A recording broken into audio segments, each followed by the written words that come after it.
Hello and welcome to today's webinar. This webinar will be recorded and archived and can be watched later at screaltors.org/webinar-archive, or you can go to the SCR YouTube channel at youtube.com/screaltors. Presenting today is SCR's Deputy General Counsel, Austin Smallwood, who's going to talk about the NAR Code of Ethics and the ethics complaint process. Thanks for joining us today, Austin, and I'm going to turn it over to you. Thanks, Mike. Also wanted to note that we have Byron King with us. If you have any questions during the webinar, feel free to type those out and he will be answering those as we talk. We'll probably go about 35 minutes or so on the presentation, then have time for questions afterwards if y'all would like. Okay. So here's some of the contact information for the staff that is involved in our ethics complaint process. We have our CEO, Nick Kremitis, our General Counsel, Byron King, myself, and our Professional Standards Administrator, Lindsay Pittman. All of our emails are below. And then if you have any questions about the ethics process, feel free to call the legal hotline at 803-772-5206. So why is ethics education important? The first reason is the Code of Ethics is what sets you apart from all other licensees. So anyone who's just a licensee and is not a member of the association does not have to abide by the Code of Ethics. Of course, there's a lot of overlap between the license law and the Code of Ethics, but there's some additional requirements that you guys have over other licensees. It is required. So as a member of the association, you are required to get 2.5 hours of ethics education every 2 years. Since this webinar is going to be an hour or less, this does not count as your biannual requirement. This also does not count for CE credits. It's good business. We recommend that you use this, especially if you're competing against a non-member for a listing or a buyer client, to show them the Code of Ethics and say, hey, here's some extra rules that I have to follow by, and there's a process to kind of keep me in check. So the code is structured into where there's 17 articles. Those are the broad overarching statements of the ethics principles. These are also the only things that a complaint can be about, and you can only be found guilty of an article. Underneath some of the articles are standards of practice, and those are for the if you're filling out a complaint or if you're serving on a panel to kind of help interpret, support, or amplify what each of those articles stands for. The code is broken up into 3 sections. Over the first half of the code is the duties to clients and customers, because your duty to your client or customer always comes first. Next is the duties to the public at large. And then lastly, there are duties that you guys owe to each other. So we're going to kind of go through each article quickly, just to kind of give you a synopsis of what each section entails. So Article 1, when representing a buyer, seller, landlord, tenant, or other client as an agent, you guys pledge yourselves to protect and promote the interests of your client. This obligation to the client is primary, but does not relieve you to treat all parties honestly. Notice that says honestly, but not fairly. You have to treat your client's interest as primary, but you have to treat all parties honestly. If you're serving in a non-agency capacity, which is transaction brokerage in the state of South Carolina, you still are required to treat all parties honestly. Article 2, you should avoid an exaggeration, misrepresentation of concealment of pertinent facts relating to the property or transaction. In South Carolina, we know that is a material adverse fact. So think of this as your material adverse fact article. You are not required, however, you are not obligated to discover latent defects in the property, advise on matters outside the scope of your license, or disclose facts that are confidential under the scope of agency or non-agency relationships. Once again, transaction brokerage in the state does have some limited confidentiality, so you do not have to break confidentiality unless, of course, it is a pertinent fact. We don't require that you get up on the roof or get in the crawl space. But if you're aware of a fact that would relate to the property transaction, you cannot exaggerate, misrepresent it, or conceal it. Article 3, that you guys should cooperate with other brokers except when cooperation is not in the client's best interest. The obligation to cooperate does not include the obligation to share commissions, fees, or otherwise compensate. The easiest way to remember this is you always have to cooperate, but cooperation does not necessarily equal compensate. Article 4, you should inquire interest in or buy or present offers from yourself or any member of your immediate family without making your true position known to the owner and their agent. If you're selling a property which you own, you need to reveal your ownership stake in writing. You need to do this before the contract. In our contract, obviously, we have the box to check. Also, under South Carolina law, if you are selling property, whether it is something that you personally own or if you're a member of an LLC, you need to notate that in all advertising, including site signage. Okay. Article 5, you should not undertake to provide professional services concerning a property or its value where you have a present or contemplated interest, unless that interest is specifically disclosed to all affected parties. So if you have a landscaping company on the side, or you do some interior design, you cannot provide those services without letting the client know that, hey, this is my company on the side, this is my husband's company, wife's company, brother's company. And then I would also recommend that you give them the name of 2 or 3 of your competitors. So if you're not the best price, they're aware of that. So number 6, Article 6. You should not accept any commission, rebate, or profit on expenditure made for a client without their knowledge and consent. With RESPA, that's not as big of a problem, but if you're getting money from anyone besides your client during a transaction, you need to let your client know that ahead of time, and if your client is not okay with that, you are not to take it. Kind of segues into Article 7. In a transaction, you should not accept compensation from more than one party without disclosure of all parties' informed consent of your clients. So if you're doing dual agency or designated agency, you need to make sure that you have the proper form signed by each party, that both parties have gotten the brokerage relationships agreement or pamphlet from LLR, that they have read over it, and that everyone is aware that you are representing more than one party. Article 8 is probably one of the most important ones. It's certainly the one that the Real Estate Commission has the least amount of patience for. And this is that you should keep in a special account with the appropriate financial institution trust funds separate from your own operating account. In South Carolina, you are not necessarily required to have a trust account if you do not hold anyone else's money. You can have the other brokerage hold it, or you can have the law firm hold it. But if you hold even 1 cent of someone else's money, you need to make sure it is in a proper account, and that money is not dispersed without a mutual agreement of parties or a court order. And the last one for the clients and customers is Article 9. This is to make sure that when you're doing agreements for real estate, that everything, including addendums, is in writing, and that all parties are aware of it and sign and initial it. So no verbal contracts. We don't even try to encourage text or email. As soon as possible, you need to make sure that that is on a contract addendum or on a contract, and it is signed and initialed by both parties, but absolutely no verbal contracts. Okay. So now we're going to move on to the duties to the public. Article 10, this is the Fair Housing article. And this is one of those where you guys are held to a higher standard than non-realtor licensees. So you cannot deny equal professional services to anyone on the basis of race, color, religion, sex, handicap, familial status, national origin, sexual orientation, or gender identity. The federal statute does not include sexual orientation or gender identity, so you guys do have a higher standard on those. This also applies to rentals, and this does apply to employment practices as well. 2 of the more common ways that we see this come up would be if someone is in a wheelchair. Don't necessarily only show them ground level units or 1-story houses unless they have stated that that is their preference. And also be very careful with familial status about talking about whether or not it's a good family neighborhood or schools or things of that sort. Article 11, this is the you should stay in your lane article, that you are only to provide services that you are trained in. If you've been practicing for 20, 30 years and you've never done a land deal or a commercial deal, you've only done residential, then you either need to get trained on the commercial or land, or you need to partner with someone who does. That you should not participate in anything that you don't have competency in. So like I said, the best thing to do is get educated or to engage with another member in the area that does have that expertise.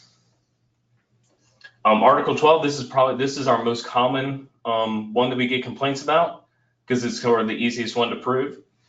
So this is that you should be honest and truthful in your real estate communications and present a true picture in advertising, marketing, and other representations. That you need to also make sure that anything that you're sending out, lets people know that you're a real estate professional. Under the state of South Carolina, you need to make sure that your brokerage firm is on every piece of advertising that you do, the full name of your brokerage firm, and that needs to be in a conspicuous way, whether you're an individual or you're a team. But obviously making sure that you do a true picture in your advertising. You don't say that it's beachfront when it's 5 miles from the beach, no photoshopping, things of that sort. Just mostly making sure that you do paint that true picture.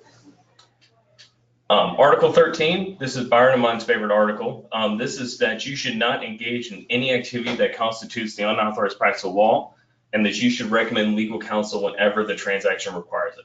So we always say, if you're doing, the easiest way this comes up is with handwriting addendums. If you're writing something that requires punctuation, or especially if it's multiple paragraphs, you need to stop and have that either written by an attorney or reviewed by an attorney. You guys can fill in the blanks on the forms, but anything more than that, you probably want to get legal counsel involved. And obviously, anytime your client has a question on the contract, or whether they can get out of the contract or anything of that sort, you need to refer them to legal counsel. Article 14, this simply says that if you are charged with unethical practice, that you're going to cooperate with our professional standards process. And also, if you serve on our boards, that you're going to keep that information confidential. Lastly, the duties you guys have to each other. You guys should not make knowingly or recklessly make false or misleading statements about other real estate professionals.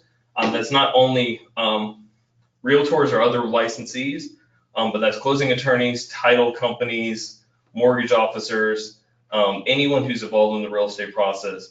Be very careful about what you're saying, and if you say something and it's incorrect and you become aware of that, you need to remedy that as soon as possible.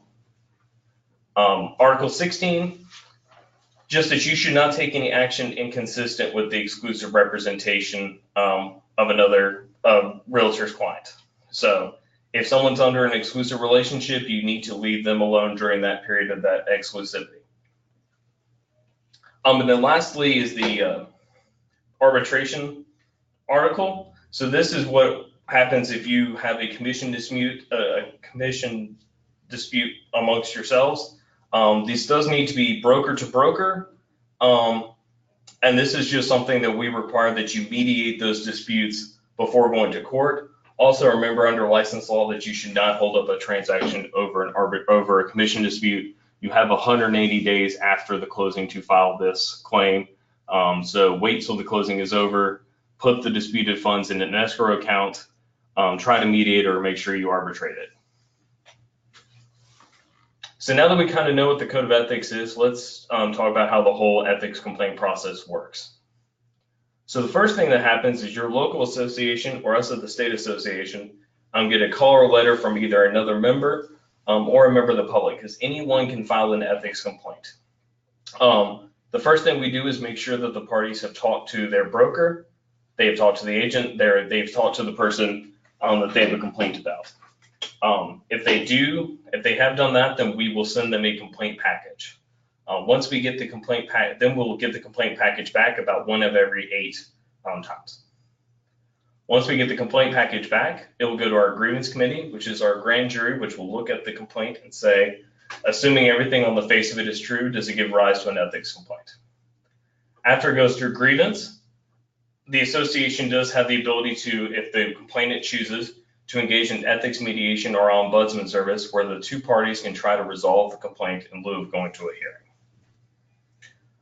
The next step would be depending on what's in the complaint, it may be eligible for a citation, at which point it would go to a citation panel. This is for sort of the lesser crimes, so to speak, on the Code of Ethics, and this can be offered in lieu of going to a hearing. Finally, if none of that works, then we will have our full due process hearing on the merits at our office in Columbia. Both parties would be present for that hearing. And then lastly, we have an appeal or ratification. From the time of that first step to the time of the appeal or ratification is usually about 3 months. In case you're more of a visual learner, here's kind of the same thing on a map.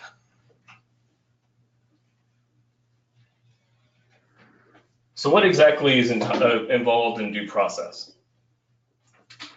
Well, first thing we have to do is we have to notify you of the charges. We can't just simply send a letter that says we think you violated the Code of Ethics. We have to tell you specifically what that you've alleged to have violated, so you can prepare your defense. We have to give you adequate time to prepare that defense, which is why it usually takes about two to 3 months for our hearing. At that hearing, we give everyone the opportunity to hear testimony and cross-examine those who testify against them. And obviously, we get an opportunity to present your own side of the story. So as we discussed earlier, kind of discussed the role of the Grievance Committee. I said it's similar to the grand jury.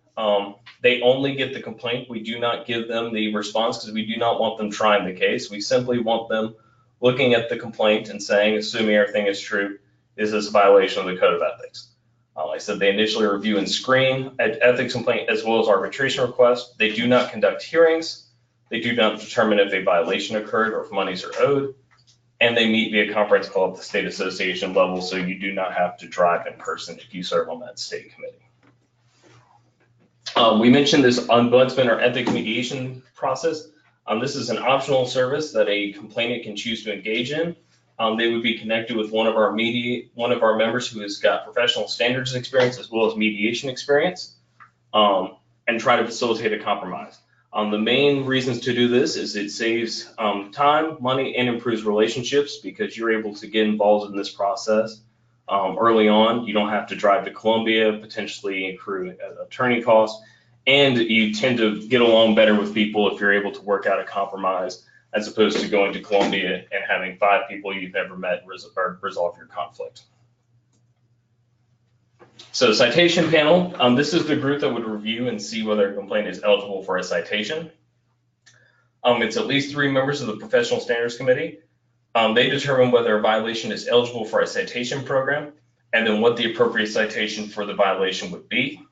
And we tend to have it be members of the Professional Standards Committee who have the most experience because they're able to determine the difference between sort of a minor issue and something that kind of needs more digging by a panel. If we have a citation, you can only be given a citation for offenses that are listed on the state's citation schedule. The respondent, once they're issued a citation, has 20 days to respond to either pay the citation or they have the ability to request a hearing. A member can only receive a limited number of citations. It's about 1 a year. And we do have something for an elevated citation if it is a repeat offender for the same offense. So if none of those ethics mediation or alternative dispute resolution processes work out, then we ultimately do have the hearing. The hearing panel, unlike the Grievance Committee, which looks at the complainant like they're telling the truth, is supposed to be more judicious. So they do serve as the judge, the jury, and the executioner. They determine whether there was a violation, and if there is a violation, what the disposition is and what the punishment would be. They conduct that full due process hearing that we spoke of earlier. They are able to ask questions of the parties and witnesses. They determine whether that violation occurred, and then they ultimately determine the discipline, or if it's an arbitration case, they determine who is awarded the funds in that arbitration. A hearing panel chair, they conduct the hearing similar to the Chief Justice we would see on a court. They read a script that establishes authority. It's the same script here as it is throughout the country. They swear in all parties and witnesses. We do make sure that anyone who testifies at our hearings promises to tell the truth and nothing but the truth. They determine the admissibility of evidence if something has not been submitted as part of the original complaint or response. And they're there to maintain order and decorum, since sometimes these things can get a little heated. If you are on a hearing panel, we do ask the following things. That if Lindsay has reached out to you about serving on a hearing panel, please get back to her whether that you can serve or not. We do have some internal deadlines for putting these panels together, so if you can get back to her as quickly as possible. Do not research the case independently. You're supposed to come in there with a clear mind with no bias. So if you read through a case and you think that you just can't be impartial in this, let us know. That's completely fine. We'd rather know that on the front end than the back end, and we'll just put somebody else on the panel. And we do encourage you to ask questions, but we do encourage those questions to be thoughtful, probing, and relevant. If you are on one of our committees, we have about a hearing a month.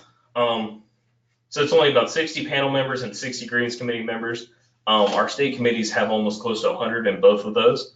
The local boards, we only have a few. We only have 3 local boards that are not in our process. That would be Columbia, Charleston, and Greenville. And you are only called for complaints that originate outside your local board, because we do try to make those panels as impartial as possible. So we talked a little bit about arbitration and mediation. Sometimes people get these two confused, so we kind of want to go through this. Mediation can be done at any time. This can be done in both ethics and arbitration cases. This can be done amongst the parties, or this can be done with the help of a mediator, one of our members who's gone through the 3-day mediation training at the National Association. The advantages to mediation is that it is low to no cost. It is much quicker, because you can essentially get a mediator together, or if you're not using a mediator, you can simply get together for lunch and work something out. It allows for a win-win outcome because you're able to collaborate. There's a lot more solutions. We've seen mediations result in everything from a financial award to simply an apology to any charitable contribution, all sorts of things. And it improves the relationships, because instead of something that's more adversarial, you're able to kind of come together and reach a compromise. Arbitration is not as good as mediation because there is some cost. It is a little more time consuming. There is ultimately a winner. Is more adversarial. Arbitration, the only thing that we're talking about is money, so there is no sort of a mandated apology or anything of that sort. And then it's ultimately the determination is made by arbitrators, which are going to be 5 members of the association, none of which are going to be from your local board that you've never met before. Now, as bad as arbitration looks, compared to litigation, which is much higher, much more time consuming, and a lot more adversarial, it's not a bad option. And it's honestly a member benefit that you're able to engage in this process, as opposed to having to go to litigate every possible dispute that you have. And with that, and see if we have any questions. Kind of went through pretty quickly, but that's kind of the short version of what the ethics process involves.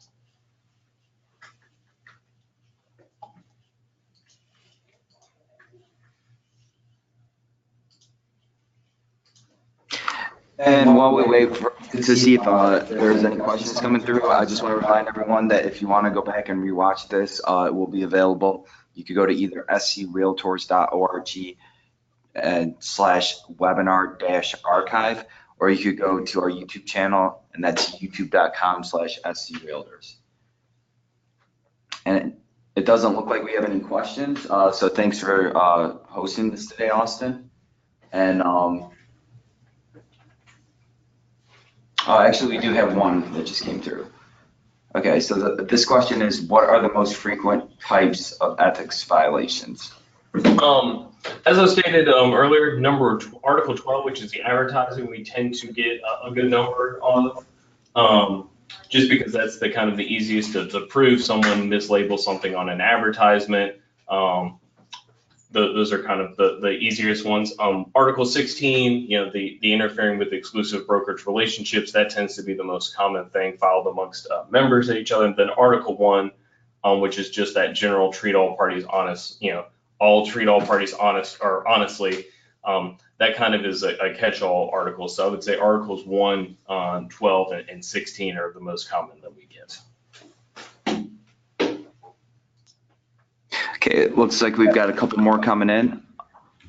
Let's see.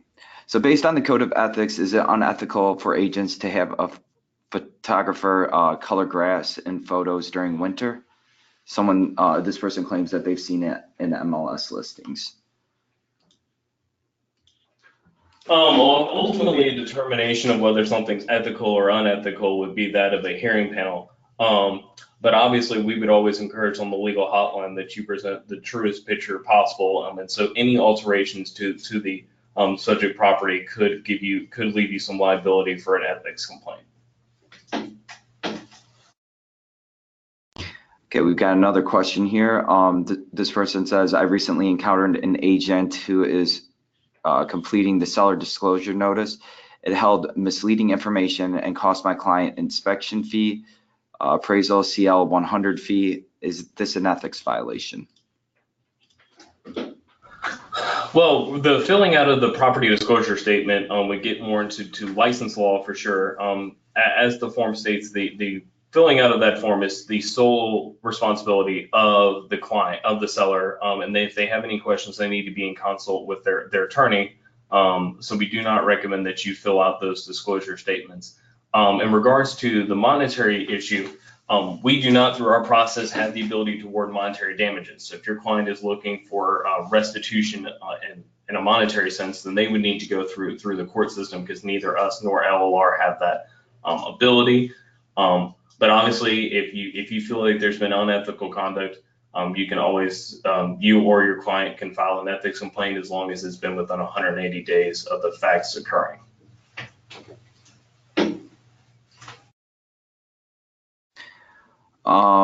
Another person asks, where does the Ombudsman go to meet the parties? Is it Columbia? Most of the time, it's via phone. So the most common way that this works is they will call the complainant first, ask the complainant sort of what's your issue. We do not provide them any of the documentation because we don't want the Ombudsman prejudging the case, because they're really just there to facilitate the conversation. So the Ombudsman will call the complainant and say, here you have a complaint. Tell me a little bit about what's going on. After they talk to the complainant, they will ask the complainant, is it okay if I talk to the respondent? They'll then call the respondent and say, hey, are you aware that so-and-so is upset? What are your thoughts on that? If then the respondent is open to it, they then usually facilitate a third conversation, which is usually done via conference call with the two parties. And then that can either be resolved in one or multiple joint conversations, or it just simply does not work out, and at which point we go forward with our ethics process and towards a hearing. But if it's something you want to meet in person, the Ombudsman may be up for doing that as well.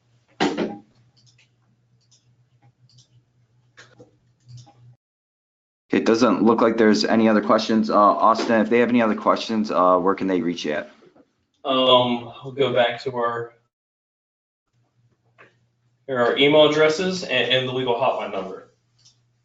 So it's Byron@screaltors.org, Austin@screaltors.org, or call the legal hotline at 803-772-5206. All right, thanks for joining us today, everyone. And keep your eyes on your emails, as we'll be announcing a series of other webinars upcoming shortly. So thanks for joining us, and have a great day.